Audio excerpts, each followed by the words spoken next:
Hi ಎಲ್ರಿಗೂ ನಮಸ್ಕಾರ. ನಾನು Shalini. Welcome back to Shalu Vishu YouTube channel. ಇವತ್ತು ಹೊಸದಾಗಿ ನಾನು ಬದನೇಕಾಯಿ ಎಣ್ಗಾಯಿ ಮಾಡೋದನ್ನ ತೋರಿಸ್ಕೊಡ್ತಾಯಿದ್ದೀನಿ. ಮೊದಲನೇದಾಗಿ ಏನೆಲ್ಲ ಇಂಗ್ರೀಡಿಯೆಂಟ್ಸ್ ಬೇಕಂತ ನೋಡ್ಕೊಬರೋಣ. ನಾನಿಲ್ಲಿ ಒಂದು ಅರ್ಧ ಕೆಜಿಯಷ್ಟು ಗುಂಡು ಬದನೇಕಾಯಿ ತೊಗೊಂಡಿದ್ದೀನಿ.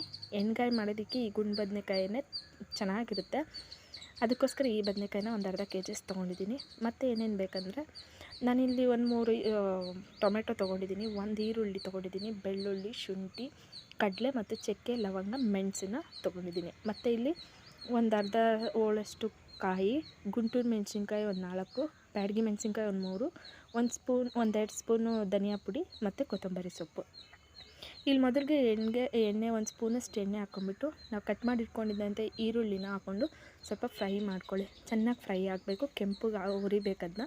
ಅದ್ರ ಜೊತೆಗೆ ಸ್ವಲ್ಪ ಮೆಣಸಿನ್ಕಾಯಿ ತೆಗೆದಿದ್ವಲ್ಲ ಆವಾಗಲೇ, ಆ ಮೆಣಸಿನ್ಕಾಯಿ ಹಾಕ್ಕೊಂಡು ಕೂಡ ಸ್ವಲ್ಪ ಫ್ರೈ ಮಾಡ್ಕೊತಾ ಹೋಗಿ ಅದನ್ನ. ಆಮೇಲೆ ಶುಂಠಿ, ಬೆಳ್ಳುಳ್ಳಿ ಹಾಕ್ಕೊಳ್ಳಿ. ಇದು ತುಂಬ ಫ್ರೈ ಆದರೆ ಸ್ವಲ್ಪ ಕೆಂಪು ಬಣ್ಣಕ್ಕೆ ಬಂದರೆ ಚೆನ್ನಾಗಾಗುತ್ತೆ, ಹಸಿ ವಾಸನೆ ಹೋಗುತ್ತೆ ಅಂತೇಳಿ ಚೆನ್ನಾಗಿ ಹುರ್ಕೋಬೇಕು. ಅದ್ರ ಜೊತೆಗೆ ನಾವು ಆವಾಗಲೇ ಇಟ್ಕೊಂಡಿದ್ದಂತಹ ಕಡಲೆ, ಕೊಬ್ಬರಿ ಮತ್ತು ಕೊತ್ತಂಬರಿ ಸೊಪ್ಪು ಕೂಡ ಹಾಕ್ಕೊಬೋದು.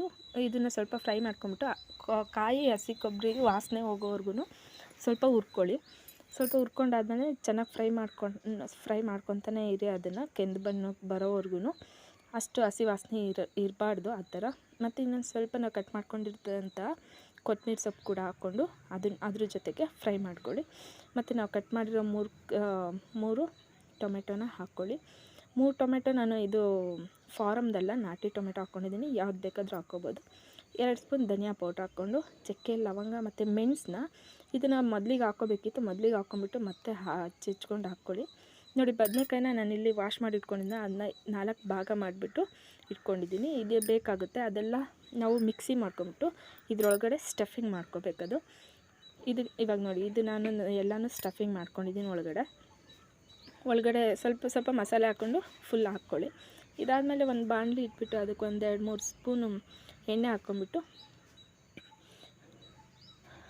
1-2 ಸ್ಪೂನ್ ಎಣ್ಣೆ ಹಾಕ್ಕೊಳ್ಳಿ. ಎಣ್ಣೆ ಹಾಕ್ಕೊಂಬಿಟ್ಟು ಇದಕ್ಕೆ ಸ್ವಲ್ಪ ಎಣ್ಣೆ ಜಾಸ್ತಿ ಇದ್ರೂ ಪರವಾಗಿಲ್ಲ, ನಡೆಯುತ್ತೆ. ಇದಕ್ಕೆ ಎಣ್ಣೆನಲ್ಲೇ ಫ್ರೈ ಮಾಡ್ಕೊತ ಹೋದರೆ ಚೆನ್ನಾಗಿರುತ್ತೆ ಇದು. ಇದಕ್ಕೆ ಸಾಸಿವೆ ಎಲ್ಲ ಒಗ್ಗರಣೆ ಕೊಡೋಕೆ ಹೋಗ್ಬೇಡಿ. ಇದಕ್ಕೆ ಚಿಕ್ಕದೊಂದು ಈರುಳ್ಳಿನ ಒಗ್ಗರಣೆ ಹಾಕ್ಕೊಳ್ಳಿ.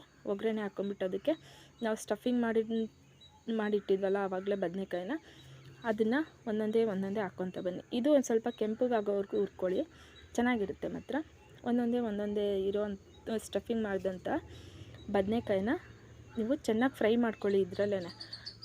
ಇದರಲ್ಲೇ ಫ್ರೈ ಮಾಡ್ಕೊಂಡು ಬೆಂದ್ರೇ ಇದು ತುಂಬಾ ಟೇಸ್ಟ್ ಕೊಡೋದು. ಆವಾಗಲೇ ಎಲ್ಲ ಬದನೇಕಾಯಿ ಹಾಕ್ಕೊಂಡ್ಬಿಟ್ಟು ಅದಕ್ಕೊಂದು ಸ್ವಲ್ಪ ಬೇಕಂದರೆ ನೀವು ರುಬ್ಬಬೇಕಾದ್ರೇ ಉಪ್ಪು ಹಾಕ್ಕೊಂಡ್ರೂ ನಡೆಯುತ್ತೆ. ಇಲ್ಲಾಂತಂದರೆ ಇದು ನಾವು ಯಾವಾಗ ಫ್ರೈ ಮಾಡ್ತೀವಲ್ಲ ಇವಾಗ ಬೇಕಂದ್ರೆ ಉಪ್ಪು ಹಾಕ್ಕೊಂಡ್ರೆ ನಡೆಯುತ್ತೆ, ಏನು ತೊಂದರೆ ಇಲ್ಲ. ಉಪ್ಪು ಹಾಕ್ಕೊಂಡು ನಾನು 1 ಸ್ಪೂನಷ್ಟು ಉಪ್ಪು ಹಾಕ್ಕೊಂಡಿದ್ದೀನಿ. ಮತ್ತು ಇದು ಅರಿಶಿನ ಪೌಡ್ರು 1 ಸ್ಪೂನ್ ಹಾಕ್ಕೊಂಡಿದ್ದೀನಿ. ಮತ್ತು ಒಂದು ಸ್ವಲ್ಪ ಕೊತ್ತಂಬರಿ ಸೊಪ್ಪು ಹಾಕ್ಕೊಂಬಿಟ್ಟು ಇದನ್ನು ತಿರುಗಿಸ್ತಾನೆ ಇರಬೇಕು.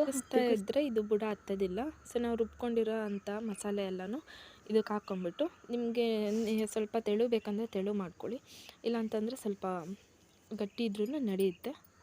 ಸೊ ನಾವು ಮಾಡಿದಂಥ ಎಣ್ಗಾಯಿ ರೆಡಿ ಇದೆ. ಪ್ಲೀಸ್ ಇದು ಮೊದಲನೇದಾಗಿ ನನ್ನ ಚಾನಲ್ ನೋಡ್ತಿದ್ರೆ ಪ್ಲೀಸ್ ನನ್ನ ಲೈಕ್ ಮಾಡಿ, ಕಮೆಂಟ್ ಮಾಡಿ ಮತ್ತು ಸಬ್ಸ್ಕ್ರೈಬ್ ಮಾಡೋಣ ಮರಿಬೇಡಿ.